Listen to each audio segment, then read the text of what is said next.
আজ ১২ ডিসেম্বর ২০২১ খ্রিস্টাব্দ ২৭ অগ্রহায়ণ ১৪২৮ বঙ্গাব্দ রবিবার।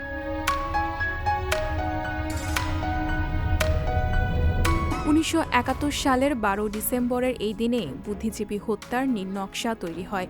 ঢাকা সেনানিবাসে প্রাদেশিক সরকারের সামরিক উপদেষ্টা মেজর জেনারেল রাও ফরমান আলীর সভাপতিত্বে আলবদর আল শামস কেন্দ্রীয় অধিনায়কদের বৈঠক অনুষ্ঠিত হয়। বৈঠকে বুদ্ধিজীবী হত্যার নীল নকশা প্রণয়ন করা হয়। ফরমান আলী তাদের হাতে তুলে দেন বুদ্ধিজীবী সহ বিশেষ বিশেষ নেতৃস্থানীয় ব্যক্তিবর্গের নামের তালিকা। বুদ্ধিজীবী হত্যার পরিকল্পনা হিসেবে সে রাতেই আলবদর বাহিনী সাংবাদিক নিজামুদ্দিন আহমদ, আনম ও গোলাম মোস্তফাকে তাদের বাসভবন থেকে অপহরণ করে।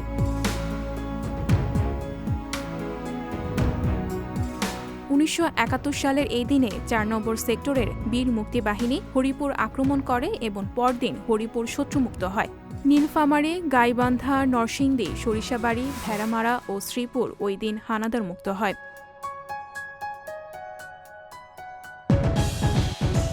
২০১৩ সালের ১১ ডিসেম্বর দেশের সর্বোচ্চ আদালতের রায়ে জামায়াত নেতা আব্দুল কাদের মোল্লার ফাঁসি হয়। রাত ১০টা ১ মিনিটে ফাঁসি কার্যকর করা হয়।